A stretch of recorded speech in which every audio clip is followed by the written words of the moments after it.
नमस्कार। 5 जनवरी के दिलचस्प प्लेटफॉर्म पर मैं राज चावला आप सबका स्वागत करता हूं और आज जिस विषय पर हम चर्चा करने के लिए इकट्ठा हूं उस पर पूरी दुनिया की नजर है, न सिर्फ हमारी बल्कि पूरी दुनिया के पत्रकार, पूरी दुनिया के लोकतंत्र में विश्वास करने वाले लोग, उनकी नजर उसी पर है क्योंकि पाकिस्तान में इस समय जो कुछ चल रहा है वो पाकिस्तान के इतिहास से भी कुछ जुड़ता है और पाकिस्तान के भविष्य को भी उससे बहुत कुछ मिलने वाला है।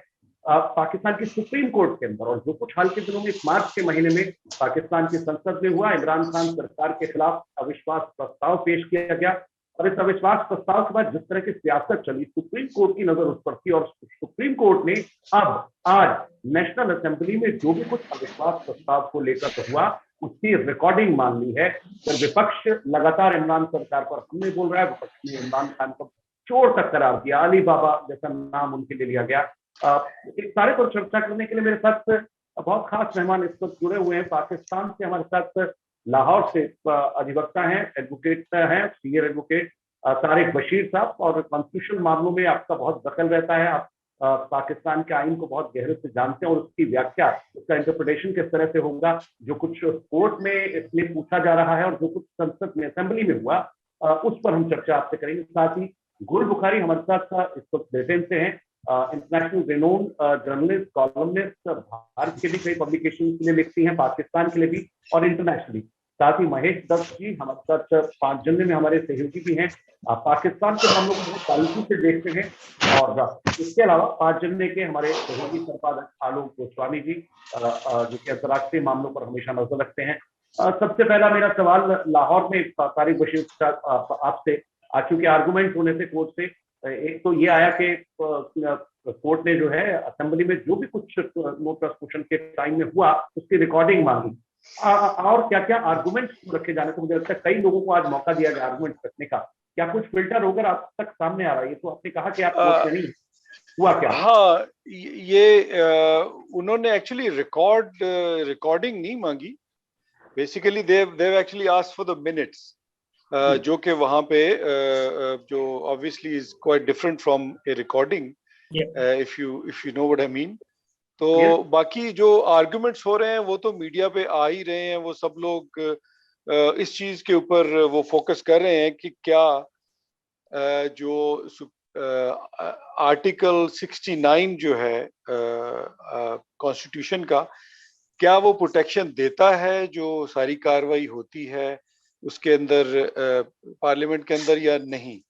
तो मुझे जो नजर आ रहा है इस वक्त वो यही है कि सुप्रीम कोर्ट ये समझ रही है या इस तरफ जा रही है कि अगर तो वो मेलफ आईडी के ऊपर बेस्ड हो और एक कलूजन के ऊपर बेस्ड हो, जिस तरह के ये लग रहा है कि देखें वो डिप्टी स्पीकर आए, उन्होंने एक रिटन स्टेटमेंट पढ़ी और उसके नीचे उन्होंने स्पीकर का नाम लिखा और वो भी पढ़ दिया, यानी वो उन्होंने अपना नाम नहीं पढ़ा, उसका नाम पढ़ दिया।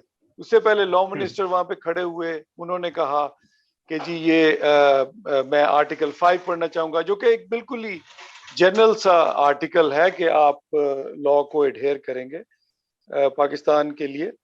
तो ये जो है ना, वो मेरे ख्याल में कलूजन को वो देखना चाह रहे हैं कि क्या आया इसमें कोई कलूजन है। और फिर दूसरे जो आर्टिकल 95 है उसकी बिल्कुल क्लियर वायलेशन है इसके अंदर। उसके अंदर उन्होंने वोटिंग करवानी थी इसके ऊपर, क्योंकि it was ripe for voting, not for rejection. अगर रिजेक्शन करनी होती तो पहले दिन कर देते, तो अब तो वो राइप था वोटिंग के लिए, जो कि उन्होंने नहीं करवाई। और भी बाकी चीजें भी चल रही हैं, सुप्रीम कोर्ट इधर उधर की बातें भी सुन रही है और देख रही है, बट मेरा ख्याल है वो इसके ऊपर ही अपने आप को फोकस रखे। ठीक है। गुल बुखारी जी, आपको क्या लगता है सब जो चल रहा है, और आप लगता अभी हाल में ब्रिटेन शिफ्ट हुई थी कुछ साल पहले तक, उससे पहले आप तो पाकिस्तान में थी। इमरान सरकार ने जो भी कुछ असेंबली में हुआ अविश्वास प्रस्ताव को जिस तरह से वो खारिज किया गया और फिर साथ में असेंबली को डिसॉल्व करने की प्रेसिडेंट को सिफारिश दे दी गई, केयर टेकर तक की बात आ गई। सवाल उस पर भी था कि कोर्ट ने जब संडे को ये कहा था कि नहीं अब आपने इसके आगे कुछ नहीं करना, फिर भी वो केयर टेकर वाली बात आई, बहुत कुछ हुआ। आप किस तरह से देखती हैं? क्या जो ऑपोजिशन जो एलिगेशन लगा रहा है कि ये सारा कुछ इन्होंने कॉन्स्टिट्यूशनल सिस्टम को वायलेट किया है, असेंबली के पूरे रूल्स पे इन्होंने धज्जियां उड़ा दी हैं, क्या लगता है गुल बुखारी? जी, मुझे लगता है कि बहुत चीज़ें जो है ना स्ट्रेट फॉरवर्ड हैं, it's quite open and shut. हमारे जितने भी कॉन्स्टिट्यूशनल एक्सपर्ट्स हैं, सबने एक ही बात की, किसी भी पक्ष की बात की है, और वो ये कि the constitution has been violated. Now one has to understand, एक तो बात ये है कि उनके पुराने जो बयानिए थे, जितने भी थे, कि इतने घर बनाऊंगा या इतनी नौकरियां दूंगा या नया पाकिस्तान होगा या एक नहीं दो पाकिस्तान नहीं एक पाकिस्तान होगा, और पता नहीं क्या क्या किया था। यू सी, ना मंशूर में से, ना वादों में से, ना किसी चीज में से कोई एक भी चीज पूरी नहीं हो सकी।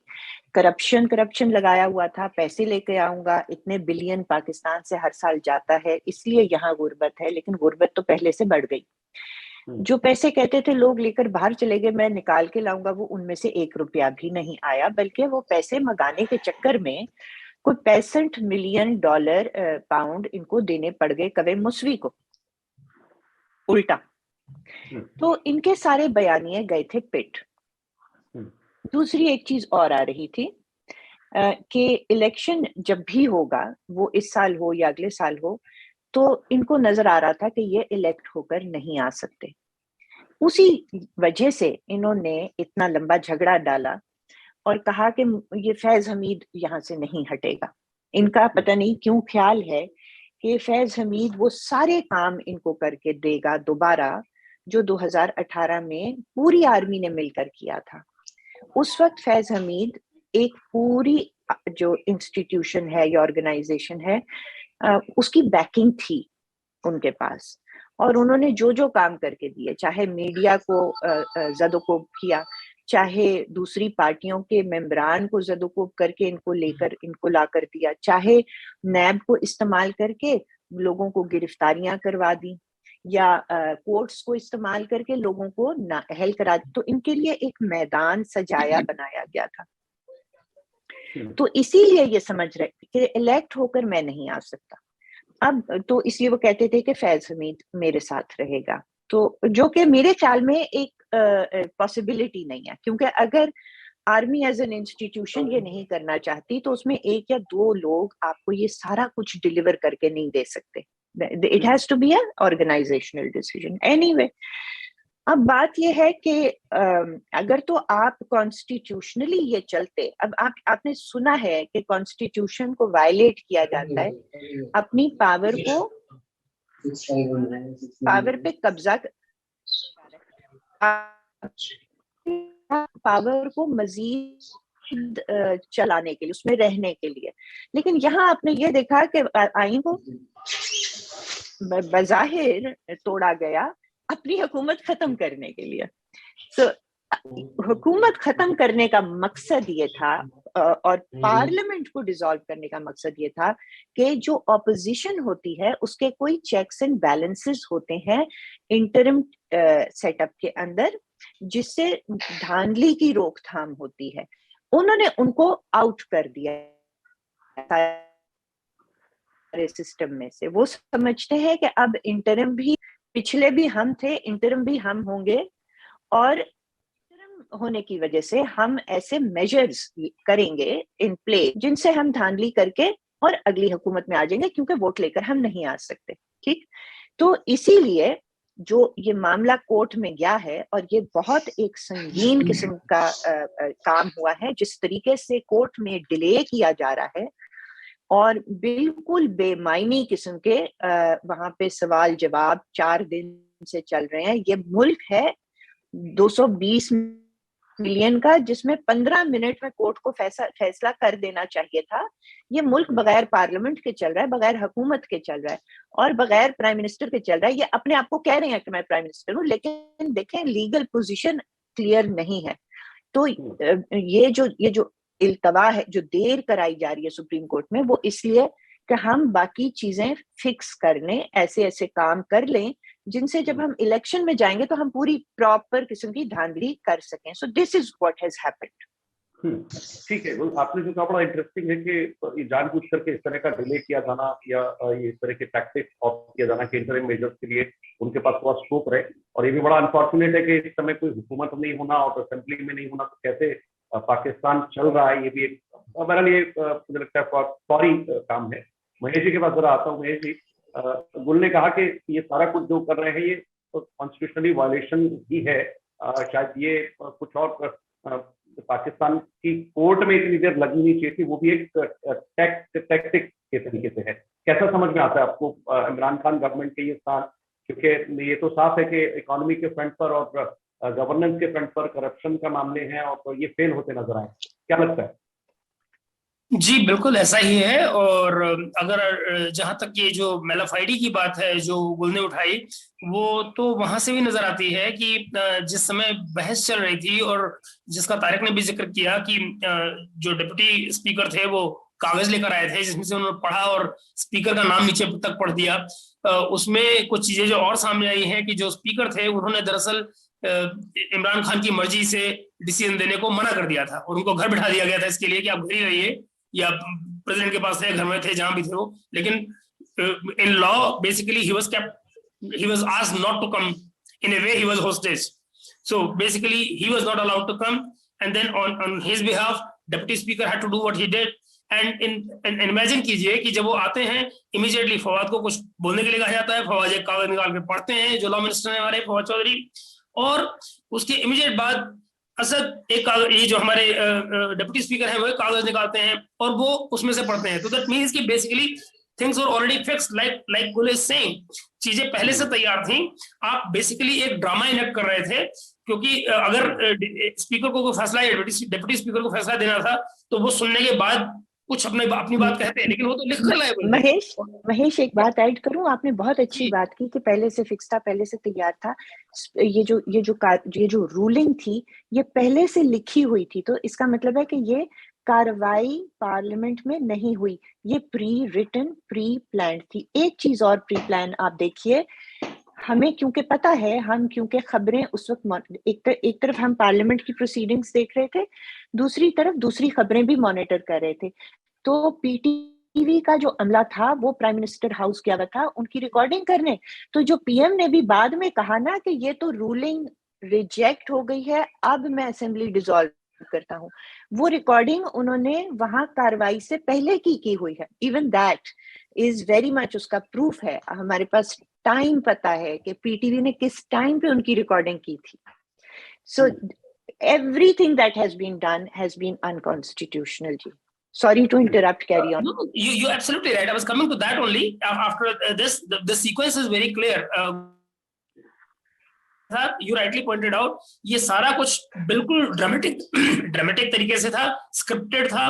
उस स्क्रिप्ट को इन्होंने पहले से फॉलो कर लिया था, and all they did was enacted in the assembly, and this is how it went. So even आप ये देखिए, apparently the speaker was the president was online, because the moment it was said that is being referred to president, within couple of minutes he started giving the decision.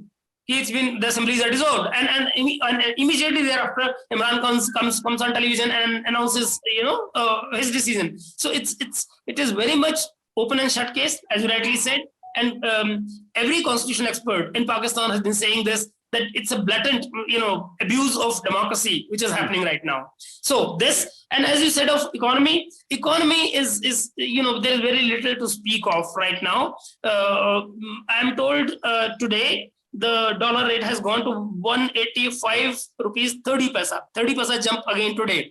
So things are actually increase in the debt just by the increase in the value of dollar is happening, and there's no end to it. I mean, just look at, I mean, this whole thing, this, even the letter that Imran has been stringing around is now coming to fore. I mean, the gentleman in US is on record now. His video is out there, where he's talking about how it all went and what he said. So it's yeah. एक चीज मैं यहाँ पे जरा add करूंगा कि जिस तरीके से सुप्रीम कोर्ट ने इसका on its own suo motu वो एक्शन ले लिया, तो संडे को, जो कि बड़ा अनयूजुअल है, और उस दिन उन्होंने उसकी हेयरिंग भी कर ली थोड़ी बहुत।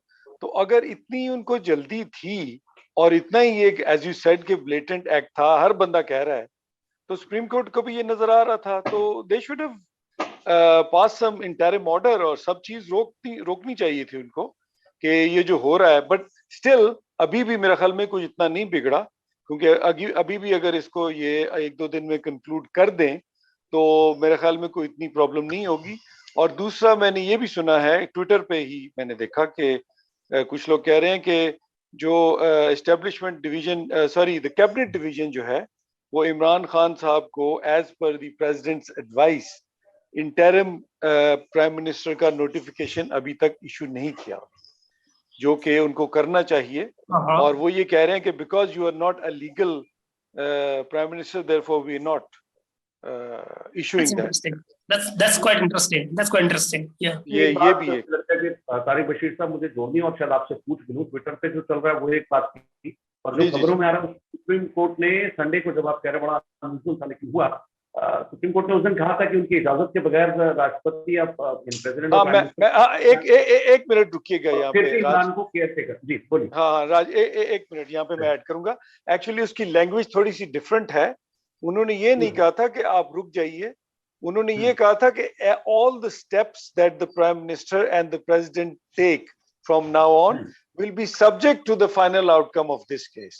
तो अब वो ऑर्डर, वो एक्शन तो वो ले सकते हैं, वो देखें ऑर्डर भी पास कर रहे हैं, बंदे भी लगा रहे हैं, उन्होंने लेटर भी इशू कर दिया केयरटेकर प्राइम मिनिस्टर के लिए, उन्होंने नाम मांग लिए और वो करते जा रहे हैं। The supreme court can actually roll it back, ये तो कोई मसला नहीं है at the end of the day. लेकिन अब उन्होंने अगर बहुत सारी ग्राउंड रियलिटीज क्रिएट कर ली तो ये ना हो कि सुप्रीम कोर्ट एंड पे कह दे कि जी देखें अब इसको रोल बैक करना मुश्किल होगा, मुल्क भी मसले में है, एज महेश जस्ट सेड कि इकोनॉमिक कंडीशंस भी बहुत बुरी है, तो आप ऐसे करें कि इसमें इलेक्शन ही करवा लें। तो हमें नहीं पता कि क्या होगा, तो इनको कोई ऑर्डर करना चाहिए था कि अभी कुछ नहीं हो सकता। ठीक है, अगर ये संडे को आ ही गए।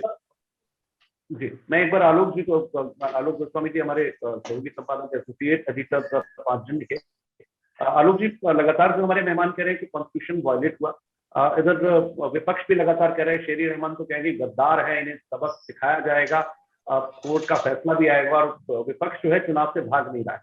फिर आज पीएमएल के नेता, पीएमएल नवाज के नेता शहबाज शरीफ का भी बयान आया कि उन्होंने कहा कि अविश्वास प्रस्ताव को लेकर अगर कोई कानूनी अड़चन थी तो स्पीकर ने इसको 8 मार्च को क्यों स्वीकार किया। अलग अलग मुद्दों पर अलग अलग मतलब जुड़ा हुआ सारा है, मगर छोटी छोटी बातों से लेकर इमरान सरकार पर हमला है। इमरान के पास इस समय बचाव की जो कुछ वो कर रहे हैं वो मेजर, अब तक तो कोर्ट ने उस पर कोई रोक नहीं लगाई, जैसा भी तारिक बशीर साहब ने भी कहा कि रोक कोई नहीं है लेकिन करते जाओ, कोर्ट की नजर में है। अब तक लग रहा है कि एक कदम आगे है इमरान खान। आपको तो क्या समझ में आ रहा है, कितना विपक्ष को इसमें माइलेज मिल पाएगा या इमरान इसमें से आगे निकल जाएंगे? देखिए, कल जब हमारी इस बारे में बात हो रही थी तो I very clearly said this point that Imran Khan is very confident right now. उसकी अगर आप बॉडी लैंग्वेज देखेंगे तो इमरान खान वो 3 दिन पहले वाला इमरान खान नहीं है, अब उसकी बॉडी लैंग्वेज चेंज हो गई है। और अभी एक और बात अगर आपको थोड़ा सा आपने गौर किया हो तो जब कोर्ट की प्रोसीडिंग्स चल रही थी, चीफ जस्टिस वहां पर बहस कर रहे थे, जिरह चल रही थी, उसके ठीक बीच में लगभग अभी बहस पूरी नहीं हुई थी और Imran left for Lahore from Islamabad. तो ये चीजें अगर आप देखेंगे तो he is very much confident about the outcome. और जैसा भी गुल कह रही थी और तारिक भाई ने जैसा कहा कि it is all pre planned, it seems like it is all pre planned. तो मुझे लगता है कि तारिक भाई और गुल इस पे शायद और थोड़ा सा लाइट डाल सकते हैं कि क्या हम जो ये देख रहे हैं सुप्रीम कोर्ट का संडे से चल रहा है, वहां चीफ जस्टिस ऑफ पाकिस्तान वहां जिस तरह से जिरह कर रहे हैं, और चीफ जस्टिस आज भी उन्होंने जो पीपीपी के लीडर हैं उनकी बात सुनी, उनके वकीलों की बात सुनी है, तो क्या हम ये मान के चलें गुल एंड तारिक कि जिस तरह बाकी चीजें प्री प्लान थी, जिस तरह पार्लियामेंट नेशनल असेंबली में प्री प्लान तरीके से सब हुआ, जिस तरह डिप्टी स्पीकर और स्पीकर ने प्री प्लान तरीके से किया, तो क्या चीफ जस्टिस ऑफ पाकिस्तान भी ये सब एक दिखावा कर रहे हैं, उनका जजमेंट प्री प्लान्ड है, या 5 जजों की जो वहां पे पीठ बैठी है, जो वहां पे बैठे लोग हैं 5 जज, उनके पास भी क्या जो डिसीजन लेने वाले हैं वो प्री प्लान्ड है? तो ये बड़ी एक इंटरेस्टिंग बात आ गई है कि जब हम प्री प्लान की बात करते हैं तो that means that chief justice of Pakistan is just doing it for the sake of doing it. ये सवाल मैं तारिक भाई और गुल जी से करना चाहूंगा कि वो थोड़ा सा इस पे लाइट डालेंगे। हाँ प्लीज, गुल बुखारी फर्स्ट। हाँ, तारिक भाई के लिए आपने बहुत डिफिकल्टी क्रिएट कर दी है। वो तो प्रैक्टिसिंग लॉयर हैं। जी वो और इधर वाली भी हूँ बातें और पाकिस्तान में जी भी। और उन्हीं जजेस के आगे इन्होंने केस लड़ने होते हैं। बिल्कुल बिल्कुल। तो देखें आप, एक तो आप हिस्ट्री देखें, हिस्ट्री से गाइडेंस लें। जब चीफ जस्टिस ने ही कहा था इमरान खान आप इसको इधर ले आए कोर्ट में, ये पनामा के इशू को मैं यहाँ पे सेटल कर देता, दावत दी थी। ये काम है जजों का, ये काम है जजों का। हमारे कोर्ट की इतनी ट्रैजिक हिस्ट्री है कि आपके सवाल का जवाब हमारी हिस्ट्री में मौजूद है। दूसरा, आपके सवाल का जवाब इस बात में मौजूद है कि 3 दिन से वहां जिस तरह की गपशप लग रही है, जैसे कोई टी पार्टी है, कभी हाल पूछ रहे हैं, कभी ये मांग रहे हैं, कभी वो देख रहे हैं, तो सबके सामने है वहां क्या हुआ था। हमें मिनट्स चाहिए, ये भी मतलब बच्चा बच्चा बता रहा है। अच्छा, और मैंने कल एक खबर दी थी, पता नहीं आप लोगों की नजर से गुजरी या नहीं गुजरी। ये जो कासिम सूरी साहब ने स्टेटमेंट असद कैसर वाली पढ़ी थी, इसको ऑथर भी अटॉर्नी जनरल ने किया इमरान खान के। और यही अटॉर्नी जनरल चीफ जस्टिस से 2 दिन पहले, यानी अब 3 दिन हो गए, मिले थे और बताया था कि हम ये करने जा रहे हैं सुबह, और हमें सिर्फ टाइम चाहिए, एंड में बेशक रूलिंग आप जैसी मर्जी दे दें। और आपको ये क्या नजर आ रहा है, ये जो टाइम दिया जा रहा है, तारिक भाई ने अभी कहा कि ये ना हो जाए कि इतनी चीजें फेट अकॉम्प्ली हो जाएं कि वो कहें कि अब इन सारों को पीछे करना मुश्किल है, तो चलो इलेक्शन की तरफ चले जाओ। एग्जैक्टली वो होता हुआ हमें नजर आ रहा है। वो टाइम दिया गया है कि ये केयर टेकर भी अपना लगाएंगे, ईवीएम का पास करेंगे कि जी, और ये कि ओवरसीज वाले वोट डालेंगे, ये ऐसे होगा, वो ऐसे। ये तो देखें, इनके जो कैबिनेट, फॉर्मर कैबिनेट मिनिस्टर्स थे, आप उनकी बयानात रोज टीवी पे देखें, they are acting like actual ministers, like they are in government. So this is, you see, and you can see कि वहां वो चीजें आहिस्ता आहिस्ता चल रही हैं, आहिस्ता आहिस्ता। ये इस मुल्क में एक the very fact that there was initially a 3-member bench and then a 5-member bench, you know the history of those judges, the rulings that they have given. How is it possible that in such a constitutional crisis a full court bench was not constituted? This is something that the entire opposition has asked, and it has not been acceded to. So you can see what's going on right in front of your eyes. And your last comment, कि क्यों ये जजेस ऐसे ही कर रहे हैं, बस यूं ही नहीं, बस यूं ही तो नहीं होता। हमेशा उसके पीछे कोई ना कोई महरकात होते हैं, कोई ना कोई आपका लीवर ट्विस्ट कर रहा होता है। आप सारे निकाल लें, भुट्टो की फांसी से लेकर कि जज जो होते हैं वो, मतलब उन्होंने कहा ना, नसीम हसन शाह ने बताया कि हमने क्यों गलत फैसला दिया था। आप, एक जज था Arshad Malik, who later died, जिसने नवाज शरीफ को कन्विक्ट किया था, he said it on record why he gave that conviction. Then there is a story, November 2007, it was done in the Times in London, जिसमें सारे का सारा लिखा गया था कि जजेस को किस चीज के दिखाकर और उनसे फैसला लेने की कोशिश की गई थी against Musharraf being able to contest elections in his uniform. So it's not just like that. There are always reasons, right? There are always weaknesses. People are compromised. यहाँ एक सवाल है राज जी।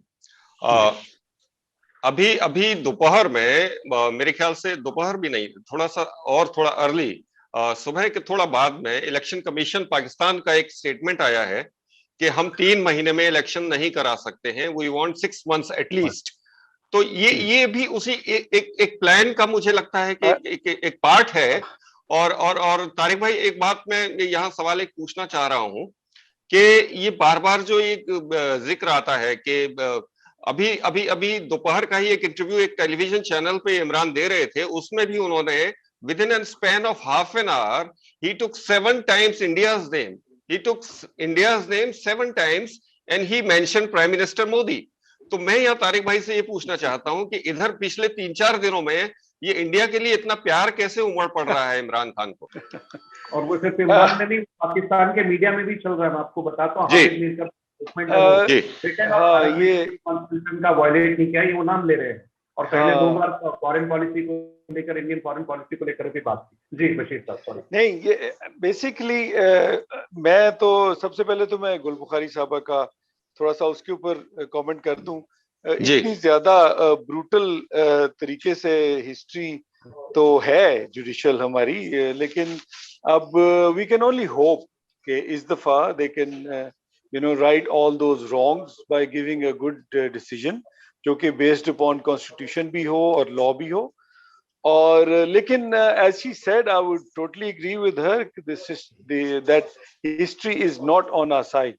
और हिस्ट्री में जो कुछ होता रहा है, अगर तो वही हुआ तो फिर तो यही होगा कि जज कल को आके कोई किताब लिख देंगे या इंटरव्यू देंगे कि जी बहुत गलती हुई, उस वक्त हमारे ऊपर बहुत प्रेशर था।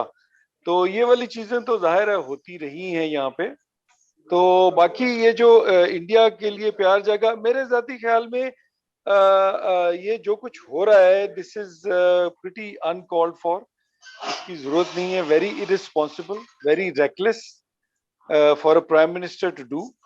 इस तरह जब आपका मुल्क जो है इस कंडीशन में हो, आप ब्लोइंग हॉट एंड कोल्ड करें, कभी आप कहें कि मोदी अच्छा है, कभी आप कहें कि मोदी इज रेसिस्ट, इस तरह की जुबान भी इस्तेमाल उन्होंने पास में की है। तो अब कभी आप कहें कि अमेरिका के खिलाफ हम जा नहीं सकते, हम आपके पार्टनर्स रहे हैं, फिर आप अभी आके कह दें कि जी आप तो हमें चलने नहीं दे रहे, तो हमें हमारी गवर्नमेंट खत्म कर रहे हैं। So I think this is not actually इसको I won't call it politicization या एक politicians की antics, मैं इसको नहीं कहूँगा। मेरे ख्याल में this is quite immature. ठीक है। I personally think that I don't even know if he has any convictions. He just says whatever suits him. Whatever suits him. वो ट्रम्प को गले भी लगा सकता है, वो ट्रम्प के मुंह पे थूक भी सकता है, यही वो मोदी साहब के साथ कर सकता है। Whatever suits him. जब उसको बहुत अच्छे, मतलब वो कहता है मैं ये कैसे कर दूं, वो आदमी है, ये इंडिपेंडेंट फॉरेन पॉलिसी की बात कर रहा है आज, क्योंकि इसको सूट कर रहा है, क्योंकि इसने अगलों को गद्दार बनाना है। वरना ड्राइवरी तो मोहम्मद बिन सलमान की इसने की थी, किसी और ने तो नहीं की थी ना जी। अच्छा, प्रेम पत्र तो ये लिखता था, मिस कॉलें तो ये मारता था, जो मोदी उठाता नहीं था, वो किसी और ने तो नहीं किया। मियां नवाज शरीफ के घर तो चल कर आए थे मोदी साहब, मियां नवाज शरीफ से मिलने आपके पिछले वो क्या नाम था उनका, वो भी आए थे जो पाकिस्तान, वाजपेयी जी भी आए थे। तो और ये सिर्फ ये कुछ प्यार नहीं जागा, कुछ नहीं हुआ। whatever comes in his mouth whenever it suits him, he is known as Mr. U-turn and he has, मैं आपको रिलीजन के बारे में भी बता रही हूँ, ये सिर्फ मम्बो जम्बो और सुपरस्टिशंस में बिलीव करता है। ये हर चीज के ऊपर यू टर्न ले चुका है, इसका नाम यू टर्न खान है।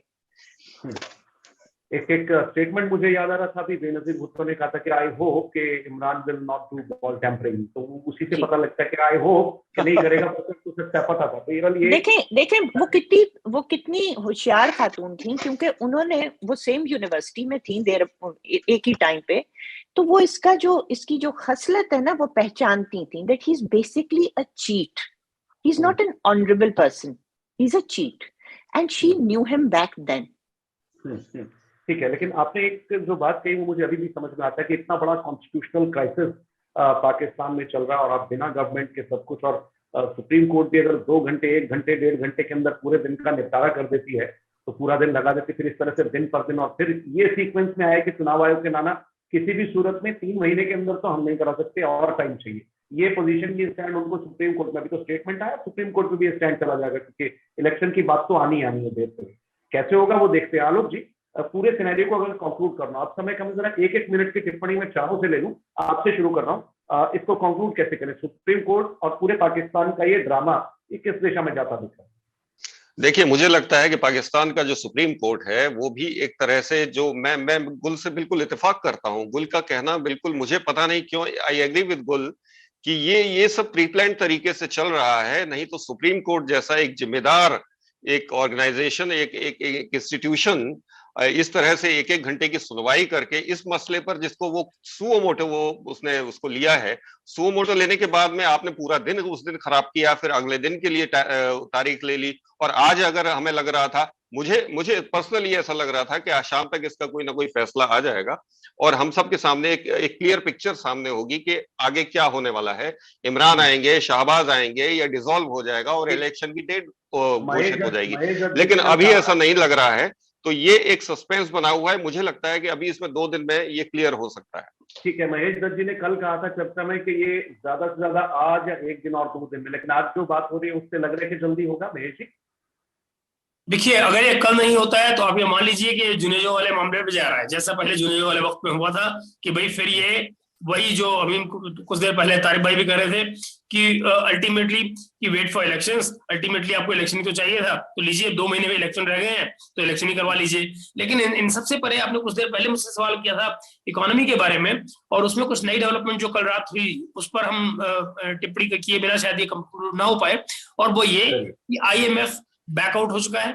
उसने मना कर दिया है कि हम इस गवर्नमेंट से बात ही नहीं करेंगे till next time that the next government comes in. जब अगली गवर्नमेंट आएगी हम उससे बात करेंगे, इस गवर्नमेंट से कोई बात नहीं होगी। तब तक के लिए programme is well, it's not said that it's suspended, but it's more or less, I mean it means suspended. अगर अगली गवर्नमेंट से बात कर रहे हो तब तक के लिए सस्पेंड है। एक दूसरा, वर्ल्ड बैंक ने 700 मिलियन की एक ग्रांट दे रही थी इनको, that also has been stopped. World Bank is reconsidering it and tonight it should come. आज रात तक वो अपना फैसला उस पर देने जा रहे हैं, तो वो भी एक कहानी अलग हो गई। So and the foreign exchange reserves has come below 10. This is what I hear. I don't know, Tariq bhai might be knowing more about it, but I believe it's less than 10 now. So it's next installment के anyway, अगर ये इनको कुछ लेना होता तो उसके लिए इनको 22 बिलियन चाहिए थे। 17 उस टाइम थे, 5 की इनको जरूरत थी जब रशिया चाइना जा रहे थे, और now it has gone below 10. So it's like IMF program is as good as gone for now. I mean, so economy is in shutters and that's where it stands. ठीक है, गुल बुखारी आपके पास ये इमरान से आपको उम्मीद नहीं है? कोर्ट में क्या कुछ चल रहा है वहां भी उम्मीदें लगभग खत्म है। सेना को हम सब जानते हैं, इकोनॉमी फेल है, IMF और बाकी अमेरिका को आप गाली दे ही चुके हैं। उम्मीद किससे है पाकिस्तान को? पाकिस्तान का वेलफेयर जिस में है उसके लिए आप किससे उम्मीद बची आप? देखिए, मेरा ख्याल है कि पाकिस्तान में उम्मीद सिर्फ उसके अवाम से है। अगर अवाम के ऊपर ये मुल्क छोड़ दिया जाए, अवाम की जान छोड़ दी जाए, अवाम के ऊपर उल्टी सीधी चीजें मुसल्लत, कभी आप मौलवी मुसल्लत कर देते हैं, कभी आप तालिबान मुसल्लत कर देते हैं, कभी आप इमरान खान मुसल्लत कर देते हैं, ठीक है। तो ये जो बेसिकली उम्मीद सिर्फ तब पैदा होगी अगर यहाँ के लोगों को इनके हाल पे छोड़ दिया जाए। लेकिन आपने बात ये की कि ये इलेक्शन की तरफ जाएगा, 3 महीने में नहीं होगा, 6 में होगा, कब होगा? I think that's not even important.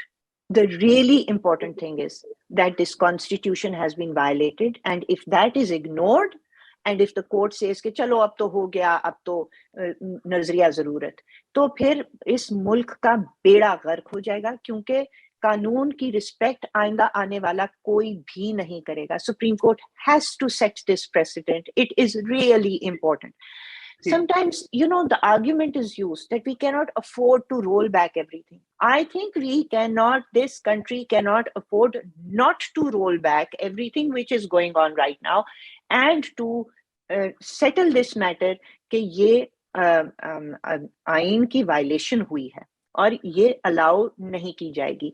लेकिन अगर इन जजों ने ऐसा ना किया तो मैं आपको बताऊं कि आर्टिकल 6 में ये भी लिखा है कि अगर कोई जजेस भी मावनत करते हैं ऐसी हरकत को, इनको कोई कवर लीगल दे देते हैं, तो वो भी आर्टिकल 6 के मुर्तकिब हो जाते हैं। लेकिन यहाँ एक बहुत फंडामेंटल वीकनेस मेरे ख्याल में पॉलिटिकल क्लास की, और मैं यहाँ पे तारिक साहब से चाहूंगी कि वो इसके ऊपर कमेंट करें।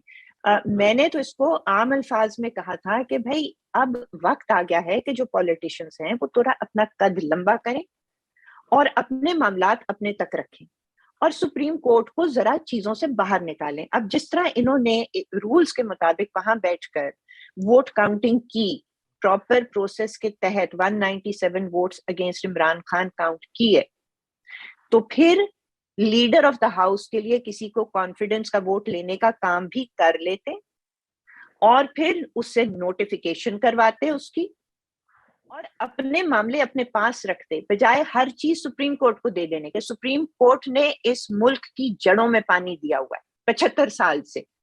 These people need to grow up and they need to take control of their things. और ये तजवीज क्या तारिक साहब, क्योंकि मैं तो लॉयर नहीं हूँ, हाँ, लेकिन इस पे आप क्या कहते हैं? नहीं, ये मैं इस पे कुछ बात करने वाला था, लेकिन राज चूंकि वो कंक्लूड करना चाह रहे थे वेरी ब्रीफली, उसके अंदर ये है कि जो उन्होंने जो चेयरपर्सन अपॉइंट करने होते हैं 5, वो उनमें से अयाज सादिक साहब जो एक्स स्पीकर हैं वो थे, उन्होंने राइटली उसको चेयर किया हाउस को, और बिकॉज उसके ऊपर अभी एक वोटिंग नहीं हुई थी नो कॉन्फिडेंस के ऊपर, और नो कॉन्फिडेंस की वोट के बगैर हाउस अडजर्न नहीं हो सकता था, therefore he conducted that vote. और मेरा भी बिल्कुल ध्यान उस वक्त इसी तरफ ही गया था कि इस वक्त अगर वो लीडर ऑफ द हाउस को भी इलेक्ट करवा लेते तो इसमें क्या खराबी थी। तो मे बी हम यू राइट, तो अभी भी करा सकते, लेकिन अभी भी करा ले। अभी 6 बाय द वे, या सॉरी टू इंटरप्ट यू, 6 तारीख को एयाज सादिक ने दोबारा बुलाया था, जो कि कल 11 बजे है। So it could be action, but I am not very hopeful. They will say कि जी चूंकि सुप्रीम कोर्ट में है, चले आए सब सुप्रीम कोर्ट में चलते हैं। So नहीं, देखें सुप्रीम कोर्ट में देखें, it can be treated as 2 different things, can it not? Oh so yeah, definitely. So the question, paper, yes, so the question in Supreme Court is whether the ruling was constitutional. But the question in the House is a different one, कि ये House है, इसमें speaker भाग गया है, कासिम सूरी भाग गया है अनकॉन्स्टिट्यूशन, और जो प्रेसिडेंट आप बता रहे हैं पैनल का होता है, वो करे, वो अपने हाउस को चलाए और वो वहां पे वोटिंग कराए, वो प्राइम मिनिस्टर को चूज कराए, प्राइम मिनिस्टर अपनी कैबिनेट अनाउंस करे, they should move on because they are on the legal path, they are on the legal path, they are on the constitutional path. Actually मेरे ख्याल में ये लोग थोड़ा सा ऑपोजिशन वाले डरते हैं कि अगर हमने इस तरह का कुछ कर दिया तो चूंकि एक हिस्ट्री भी है मार्शल लॉज की, तो कहीं वो ना आ जाए, हमारी सारी एफर्ट खराब हो जाए। अगर ये उससे डर रहे हैं, उससे डर रहे हैं, I think तो you're फिर right, ये बिल्कुल गलत डर रहे हैं, फिर ये बिल्कुल गलत डर रहे हैं। They have to be brave. Yeah, I agree with you. And there is no question of martial law. Martial law लगना होता तो आज से और उनको ये वाली चीज सुप्रीम कोर्ट में मेंशन करनी चाहिए। आई एम रियली सरप्राइज कि उन्होंने अभी तक इस चीज को सुप्रीम कोर्ट में मेंशन क्यों नहीं किया। तारिक बशीर, ये छोटी अभी फौरी तौर की बात है कि ये सरकार जाएगी, ये आएंगे, बचेगी, इलेक्शन होगा, क्या होगा। लेकिन गुल बुखारी ने जो कहा था कि जुडिशरी की भी एक हिस्ट्री रही है, फिर कंसिडरिंग दिस कि आप वही हैं, बहुत ज्यादा टेक्निकल अभी हुआ नहीं जा सकता इस मौके पर, लेकिन जुडिशरी का ये स्टैंड एक प्रेसिडेंट क्रिएट करेगा। लेकिन फिर इसके बाद उम्मीद किससे है? अभी आज सब कुछ सही हो जाए, यहाँ भी ठीक है, लेकिन पाकिस्तान का लार्जर पिक्चर, लार्जर वेलफेयर जिस चीज से है, उन चीजों को जरा काउंट करेंगे आप? हाँ, मैं गुल बुखारी साहिबा की बात को ही सेकंड करूंगा, क्योंकि जो उन्होंने कहा है कि इसके जो लोग हैं, जो वोटर है, if they leave them alone, उनको उनके हाल पे छोड़ दें, जो वो इलेक्ट करते हैं, जो वो फैसला करते हैं, उसको रिस्पेक्ट किया जाए, और अगर उसको रिस्पेक्ट किया जाए तो लगभग वही एलिमेंट तो हावी हो जाते हैं, वही एलिमेंट तो बार बार उभर के आते हैं। हम मानिए ना मानिए, पॉलिटिक्स का लगभग वही चेहरा, वही कटमुल्ले, उसी तरह की जो है। But that's not our problem. But it's exactly. No, but ये चेहरे जो हैं, that's not the problem. नहीं, that's not the problem जी। चेहरे चाहे वो लाख मर्तबा आए, अगर हमने उनको इलेक्ट किया ना, तो हम ठीक है, हम खुश हैं। Totally agree. There should be zero interference in who we elect. Totally. We are sovereign. And we were doing all right. Tariq Bashir साहब, जी बिल्कुल, कोई इंटरफेरेंस के बिना सारा कुछ ठीक चलता रहा हो? सॉरी, दोबारा बोलिएगा। ये जो भी आप लोगों ने कहा, आप दोनों ने, बल्कि कि बिना इंटरफेरेंस के आवाम को अपना नुमाइंदा चुनने का हक होना चाहिए आज से पहले। इसका मतलब ये क्योंकि ये शिकायत अगर आपकी है तो मुझे लगता है हिस्ट्री में भी कुछ गड़बड़ है, और अब बिल्कुल गड़बड़। आप तो थोड़ा सा रहे हैं, मतलब हाँ, नहीं नहीं, उम्मीद की बात कर रहा हूँ। एक्चुअली जो इंस्टेंट उम्मीद है वो तो सुप्रीम कोर्ट से ही है, क्योंकि जो मैटर है वो उनके पास है। और लेकिन जब आप पीछे देखते हैं, when you look back into history, you not actually heartened too much by whatever has happened so far. तो लेट्स होप एंड प्रे, यही कर रहे हैं आजकल। तो वैसे भी रमजान है, आई थिंक ये प्रेयर का महीना है। तो लेट्स होप एंड प्रे कि ये अच्छी कोई इसमें सूरत निकले। लेकिन I share the pessimism of the panel. I think Mahesh ji also referred to that as well. और दूसरा जो मेन चीज, सॉरी राज साहब, एक विद योर परमिशन, एक सेकंड, एक मिनट के लिए, कि जो बिग पिक्चर है वो ये है कि इन द लॉन्ग रन क्या होगा।